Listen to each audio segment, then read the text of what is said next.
Là, on va faire un peu d'expertise. Pour qu'un coup d'État réussisse, il faut un certain nombre de conditions. La première condition, c'est que le président de la République, il doit être détenu, c'est-à-dire qu'il faut le prendre. Il ne faudrait pas qu'il soit libre de ses mouvements. Non, on n'est pas en train de faire l'apologie des coups d'État, mais il faut pour que les gens comprennent très bien ce qui se passe. D'abord, le président, il ne faudrait pas qu'il soit libre de ses mouvements. Deuxièmement, il faudrait que le contrôle effectif des canaux officiels de communication soit maîtrisé. Et puis, la troisième chose, c'est évidemment le ralliement de l'armée.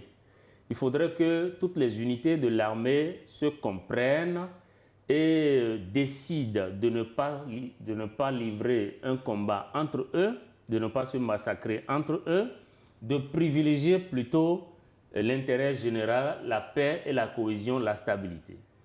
Une fois que tout ceci est fait, il y a une quatrième condition qui, elle aussi n'est pas à négliger, c'est la sortie de la population, l'adhésion de la population. On devrait sentir que le peuple est sorti pour soutenir ce comité militaire pour la restauration.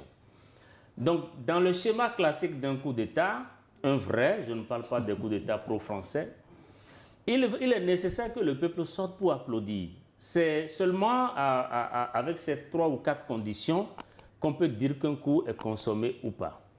Alors aujourd'hui, aucune de ces conditions n'étant réunie. Aucune de ces conditions n'étant réunie, il est difficile, en tout cas pour l'instant, de dire que oui, effectivement, que ce coup d'État est consommé.